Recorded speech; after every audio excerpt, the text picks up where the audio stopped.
Next on our list of adjustment panels is the tone curve, located right here, and this is also referred to as the Curves Dialog Box. Now, every image manipulation program has a Curves Dialog Box. It's included in the arsenal of adjustments in any program you go to. Photoshop's is especially well designed, with Lightroom, Adobe Camera Raw, and Luminar coming in a distant second, third, and fourth. But consider this panel the Swiss Army knife of image adjustment tools because it does so much, no matter where you find it. And because there's so much to learn, I'm going to divide this lesson into two parts. And yes, you can adjust color with the Curves Dialog Box, which is what we will go over in the second part. Now we'll compare this panel with the exposure panel so you can see the advantage you have in the Curves Dialog Box over any other brightness adjustment tool. And let's just go over the basics of how this works. And you'll notice here a big box, which is why it's called the Curves Dialog Box.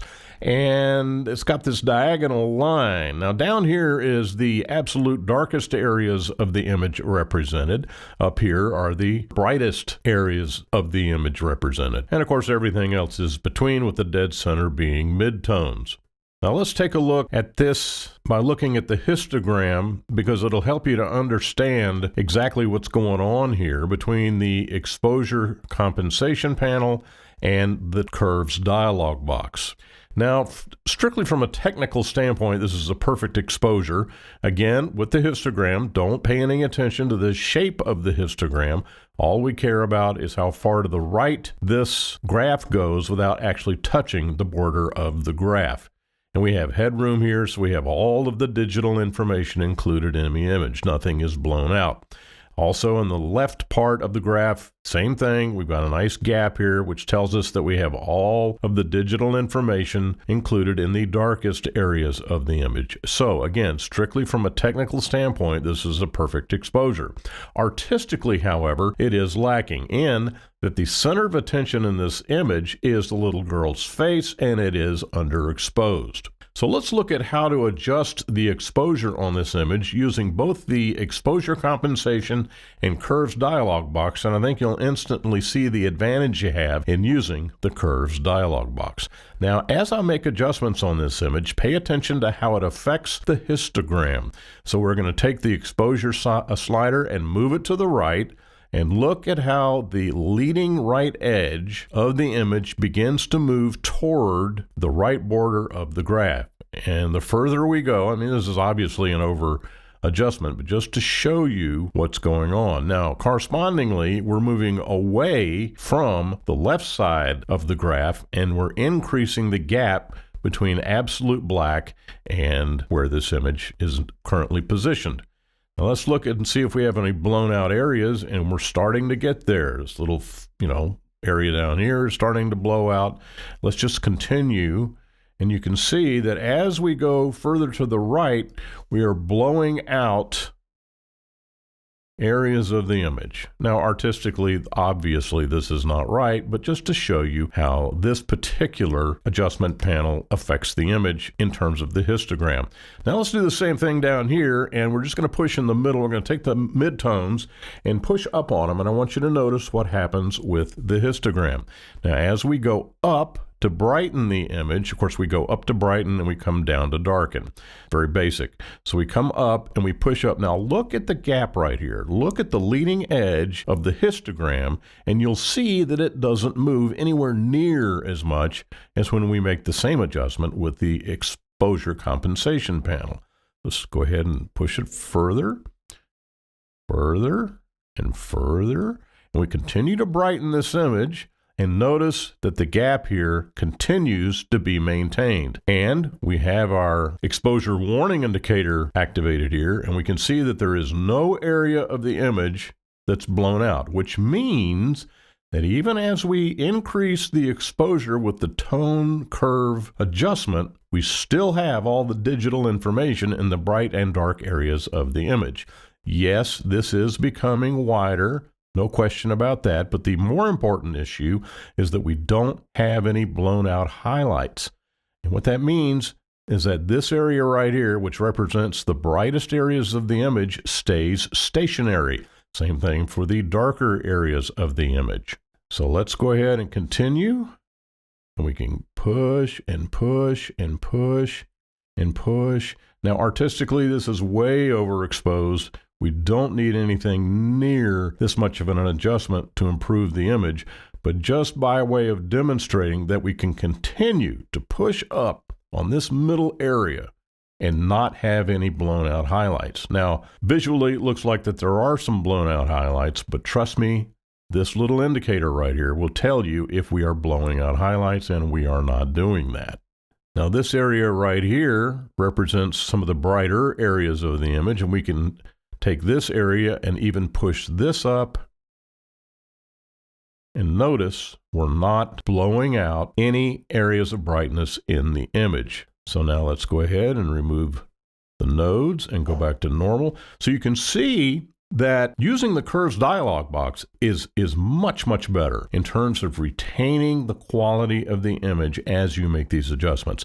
All right, so let's make some realistic adjustments here, and we'll take this and come up just a little bit. It doesn't need too terribly much, but I think that's really all this image needs right here, is just to brighten the face a little bit on the little girl.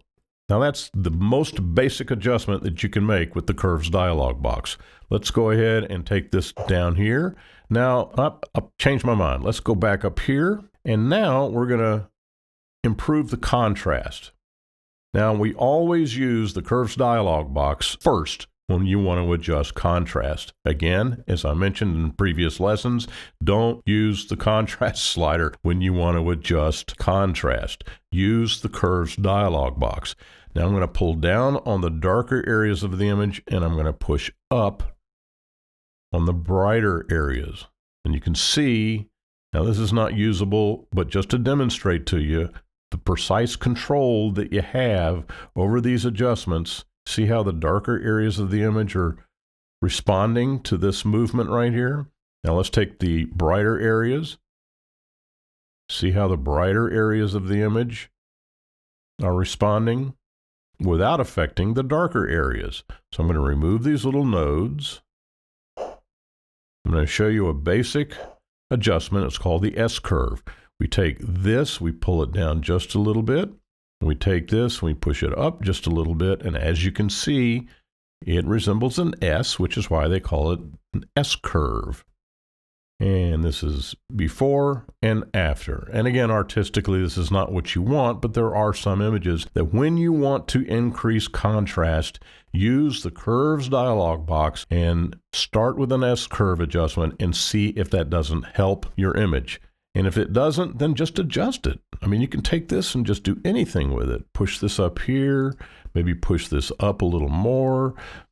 You might want to move this down here and pull this down here closer to the darker areas and push this mid-tone area up a little bit. I mean, there's an endless variety of adjustments that you can make with the Curves Dialog Box. Now here's one other very quick demonstration of what you can do.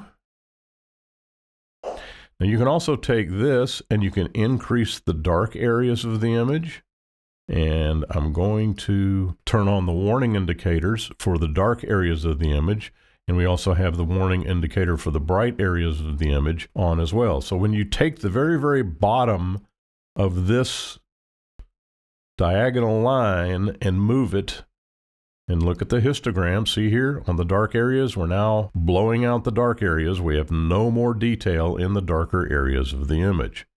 We'll take this and push it back. If you find that's happening, then just come up here, grab this, come down, and you have nowhere near the amount of loss of detail in the darker areas of the image. And your goal is to keep an eye on the histogram as you make the adjustment to make sure you don't. If you have the warning indicators on, then you can simply watch out for the warning indicators. And there's your threshold right there. So you don't want to go beyond that threshold. And then you can come up with this right here and create some more contrast. And then the same thing occurs up here. You can take this and go to the left. And you can see that the histogram is responding, and as we continue to adjust this, you can see that in the brighter areas of the image, we're blowing out the bright areas of the image, and the histogram will give you that confirmation. So let's return this to basic. Take these nodes off, and there you have the basic function of the Curves Dialog Box. There is no right or wrong way to use it. It's simply another way to adjust brightness and contrast in your image with infinite combinations of adjustments that give you a much broader palette to choose from when making the adjustments in DxO PhotoLab.